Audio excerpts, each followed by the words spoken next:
2 বছর পর বাবার বাড়িতে ফিরে এসে আমি একদম কল্পনাও করতে পারিনি যে এমন কিছু ঘটবে। মায়ের অনুপস্থিতিতে আমরা 2 বোনই ছিলাম বাড়িতে। বাবা প্রতিদিন রাতে মদ্যপ অবস্থায় ফিরে আসতেন এবং ছোট বোনকে তার ঘরে নিয়ে যেতেন। এতদিন পর যখন আমি বাড়ি এলাম তখন বাবার আচরণে কিছুটা পরিবর্তন দেখলাম।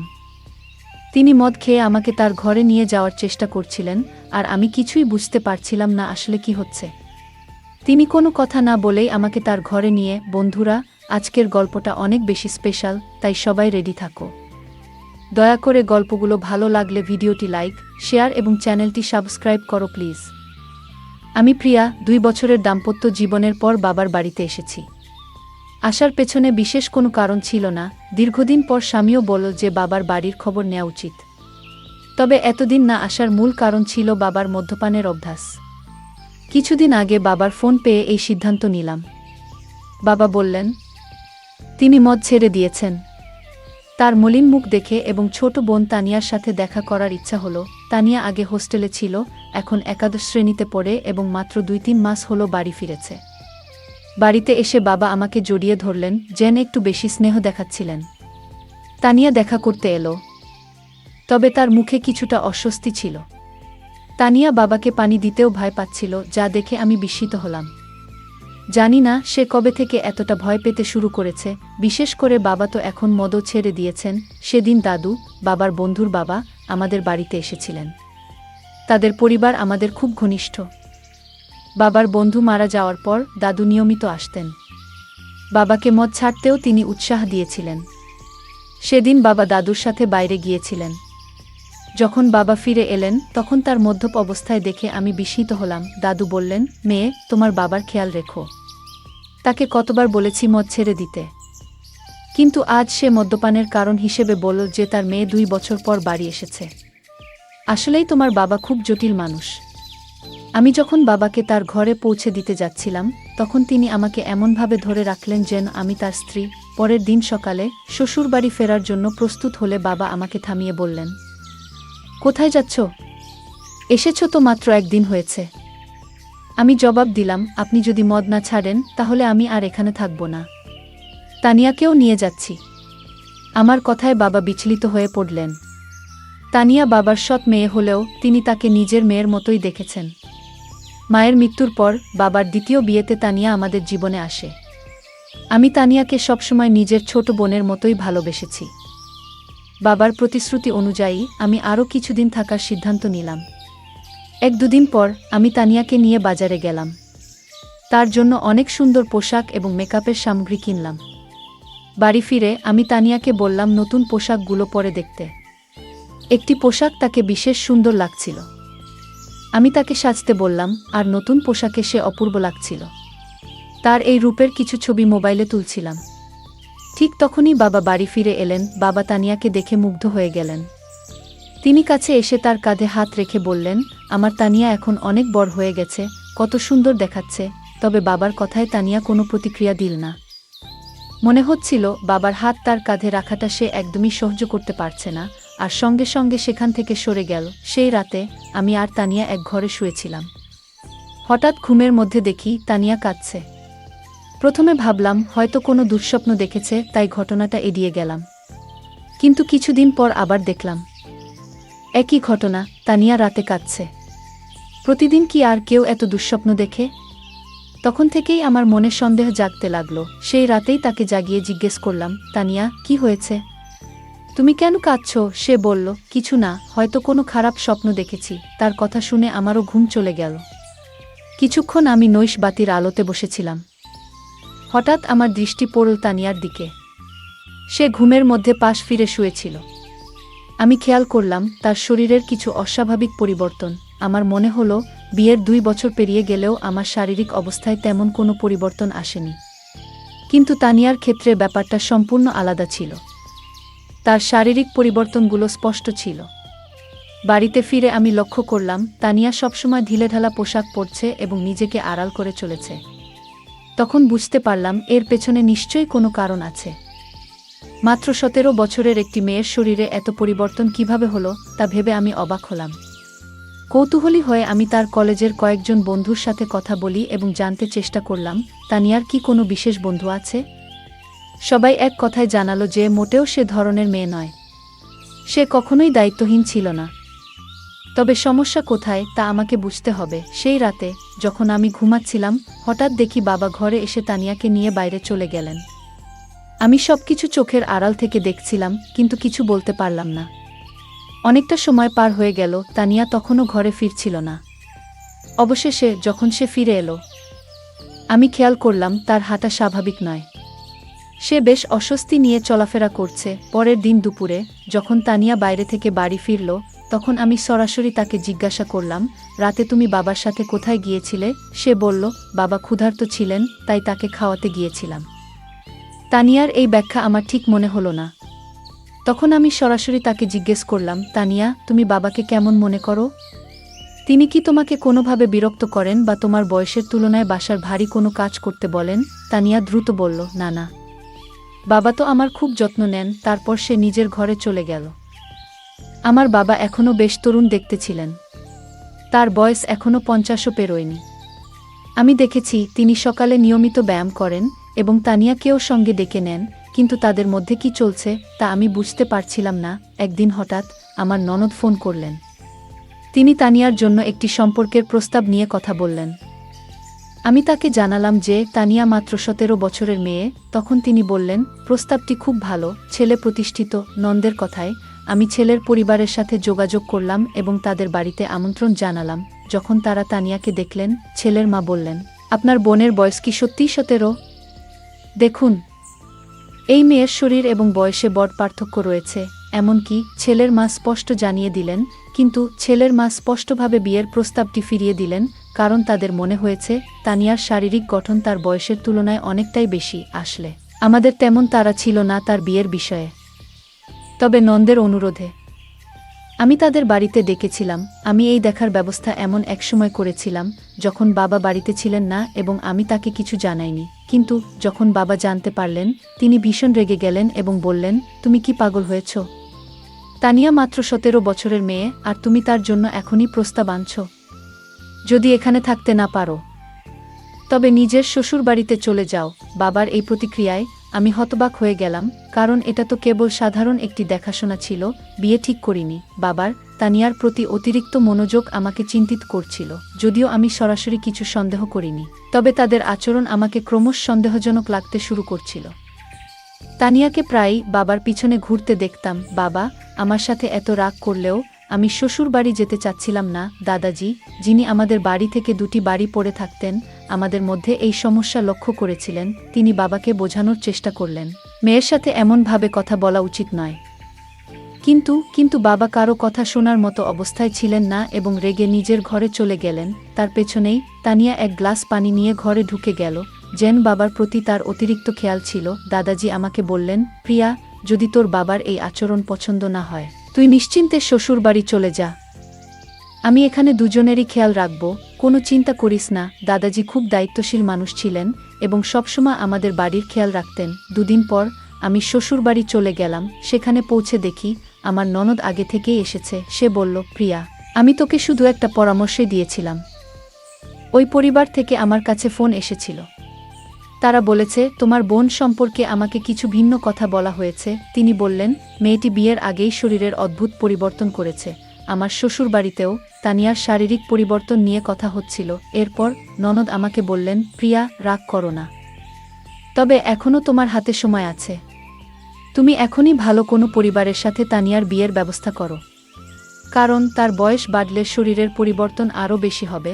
তখন তার জন্য উপযুক্ত পাত্র খুঁজে পাওয়া কঠিন হয়ে যাবে। নন্দের কথা সত্যিই ছিল। আমি তার কাছ থেকে আরও 4-5টি প্রস্তাবের যোগাযোগ নম্বর নিলাম এবং সরাসরি আমার বাবার বাড়িতে চলে গেলাম। সেখানে গিয়ে বাবাকে স্পষ্ট বললাম, আমি তানিয়ার জন্য সম্পর্ক দেখতে শুরু করেছি। বাবা এতে রেগে গেলেন, কিন্তু আমি তার রাগের পরোয়া করলাম না, কারণ আমি আমার বোনের ভবিষ্যৎ নিয়ে চিন্তিত ছিলাম। বাবা তর্ক করে বললেন, তানিয়ার বিয়ে হয়ে গেলেও আমি কিভাবে এই বাড়িতে একা থাকব? তোমার মা চলে যাওয়ার পর তানিয়া আমার জন্য মায়ের মতো হয়ে উঠেছে। বাবার কথা শুনে আমি কিছুটা বিরক্ত হয়ে বললাম, আপনার স্ত্রীর মতো বলতে চান? মানে সে খুব যত্নশীল। তিনি সঙ্গে সঙ্গে কথা ঠিক করে বললেন, মানে সে আমার খুব খেয়াল রাখে। তার বিয়ের পর আমার দেখাশোনা কে করবে? আমি বাবাকে বললাম, আপনার পেনশন তো আসে, আপনি একজন সেবিকা রাখতে পারেন যিনি 2-4 ঘন্টা আপনার যত্ন নেবেন। আসলে বাবাকে বোঝানোর প্রয়োজন ছিল না, কারণ তানিয়া সবসময় আমার কথা শুনত। আমার দেখা 4-5টি সম্পর্কের মধ্যে একটি পরিবার তানিয়াকে পছন্দ করেছিল। সেই পরিবার আমাদের শহরেই ছিল এবং ছেলেটি একটি বড় কোম্পানিতে চাকরি করত। তানিয়ার 18 বছর হতে এখনও 8 মাস বাকি ছিল, তবে আমি কাউকে কিছু না জানিয়ে সেই সম্পর্কটি ঠিক করে দিলাম এবং দ্রুত তার বিয়ে দিয়ে দিলাম। তানিয়ার বিয়ে হয়ে যাওয়ায় আমি আবার নিজের মনে শান্তি পেলাম। হ্যাঁ, কিন্তু আমি যেমনটা ভেবেছিলাম তেমন কিছুই হয়নি। বিয়ের প্রথম রাতের পরেই দ্বিতীয় দিনেই তানিয়া বাড়ি ফিরে এসেছিল। তার স্বামী রাগ করে তাকে বাড়িতে রেখে চলে গিয়েছিল, আর তানিয়াও কাঁদছিল। আমি তাকে জিজ্ঞাসা করলাম, তানিয়া, মাত্র একদিনেই এমন কি ঘটল শ্বশুরবাড়িতে যে তোমার স্বামী এত রেগে গিয়ে তোমাকে এখানে রেখে দিল? তখন সে বলল, আমি ওর সাথে থাকতে পারবো না। তানিয়া সঠিকভাবে কিছু বলতে চাইছিল না, তাই আমি তার স্বামীকে ফোন করলাম এবং জিজ্ঞেস করলাম কেন সে তানিয়াকে তার বাপের বাড়িতে রেখে দিল। তখন তার স্বামী বলল, তোমার তানিয়া প্রথম রাতেই কিছু অশোভন কথা বলেছে। যখন আমি তার কাছে গিয়েছিলাম সে বলল, আমি তোমার সাথে মানিয়ে নিতে পারবো না, আমি শুধুমাত্র আমার বাবার সাথে অভ্যস্ত। মাত্র 7 বছরের একটি মেয়ে এমন কিছু বলবে, তা শুনে আমার কাছে অদ্ভুত লেগেছে। এছাড়াও আমরা জেনেছি যে তানিয়া গত কয়েক মাস ধরে তার বাবার সাথে একা বাস করছে। কিন্তু ব্যাপারটা এখানেই শেষ নয়। সে তার আসল বাবা নন। তুমি যেটা ভালো মনে করো সেটা করো, কিন্তু আমি তাকে আমার বাড়িতে ফিরিয়ে নিতে পারবো না। তানিয়া কেন এমন পাগলামি করল কিছুই বুঝতে পারছিলাম না। নিজের মেয়েকে বিয়ের দ্বিতীয় দিনেই বাড়িতে ফিরে আসতে দেখে আশ্চর্যজনকভাবে তার বাবা একটুও চিন্তিত ছিলেন না, বরং তিনি অনেক খুশি ছিলেন। গত কয়েকদিন ধরে তিনি রাতে তানিয়াকে তার ঘরে ডাকতেন এবং বসাতেন। কিছুদিন পর আমার সামনেই তিনি তানিয়ার জন্য কিছু পোশাক কিনেছিলেন, যা তার দেহের মাপে যথেষ্ট ছোট ছিল। তখন তানিয়া সেই পোশাকগুলো পরেনি, কিন্তু রবিবার আমি যখন আমার বান্ধবীর বাড়ি গিয়েছিলাম সেখান থেকে ফিরে এসে আমি দেখলাম যে তানিয়া সেই ছোট পোশাক পরে বাড়ির মধ্যে ঘুরে বেড়াচ্ছে।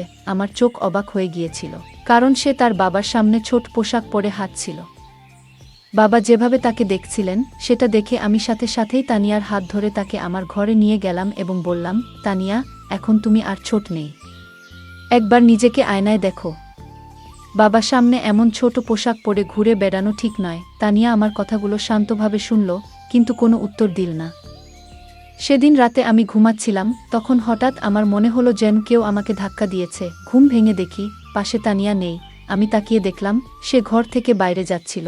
আমি তার পেছনে পেছনে গেলাম এবং দেখলাম সে বাবার ঘরের সামনে দাঁড়িয়ে আছে। আমি পেছন থেকে ডাকলাম, তানিয়া, এত রাতে কোথায় যাচ্ছ?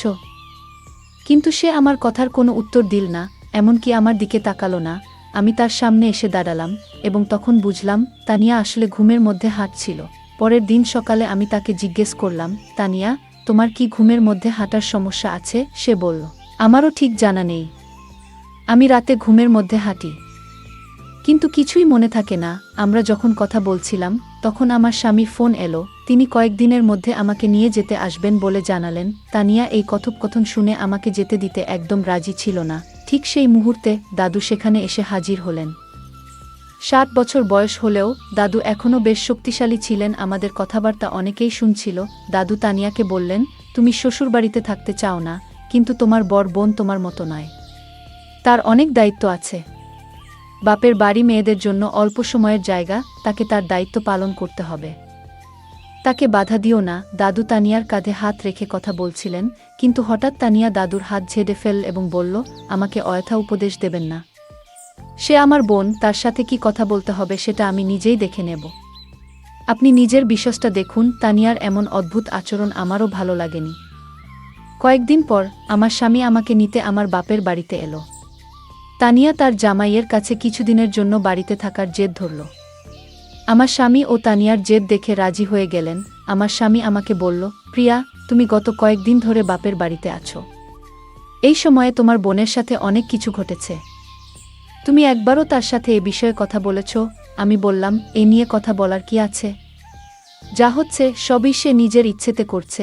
আমার কথা শুনে স্বামী শুধু মাথা নাড়ল, কিছু বলল না। সেদিন রাতে আমরা একসাথে ঘুমাতে গেলাম, আর তানিয়া তার বাবার ঘরে ঘুমাচ্ছিল। পরের দিন আমরা সবাই ছোট্ট একটি ট্রিপে যাওয়ার পরিকল্পনা করেছিলাম। সকালে উঠে দেখলাম তানিয়া বাবার ঘর থেকে বের হয়নি। আমি বাবাকে জিজ্ঞেস করলাম, তানিয়া কোথায়? বাবা বলল, বাড়ির মধ্যে কোথাও আছে। তাকে খুঁজতে খুঁজতে আমি ছাদে গেলাম। সেখানে দেখলাম তানিয়া এক কোণে বসে কাঁদছে এবং বারবার তার পেট চেপে ধরছে। আমি বললাম, তানিয়া, তোমার কি পেট ব্যথা করছে? তুমি এখানে একা বসে আছো কেন? সে কোনো উত্তর দিতে চাচ্ছিল না। আমি আবার বললাম, তানিয়া, তুমি তো তোমার জামাইকে এখানে থাকার জন্য জেদ করেছিলে। তোমার জামাই পুরো ট্রিপের আয়োজন করেছে, আমরা বাইরে ঘুরতে যাচ্ছি, আর তুমি এখানে কাঁদছো। ঠিক করে বলো, কি হয়েছে তোমার? আমি যখন কথা বলছিলাম, হঠাৎ তানিয়া আমাকে জড়িয়ে ধরে আরও জোরে কাঁদতে শুরু করল। সে বলল, দিদি, আমি কোথাও যেতে চাই না। তুমি বাবাকে নিয়ে যাও। আজ আমি আমার স্বামীকে ভীষণ মিস করছি। তানিয়া হঠাৎ করে তার স্বামীকে কেন এত মনে পড়ছে সেটা আমি বুঝতে পারছিলাম না। আমি তানিয়ার কথা কিছুতেই বুঝতে পারছিলাম না। তাই তাকে ঘরে নিয়ে এলাম। ঘরে এসে সে নিজের ঘরে ঢুকে চুপচাপ হয়ে গেল। তখন আমি বাবাকে বললাম, তানিয়ার শরীর হয়তো ভালো নেই, কাল তাকে নিয়ে বাইরে ঘুরতে যাব।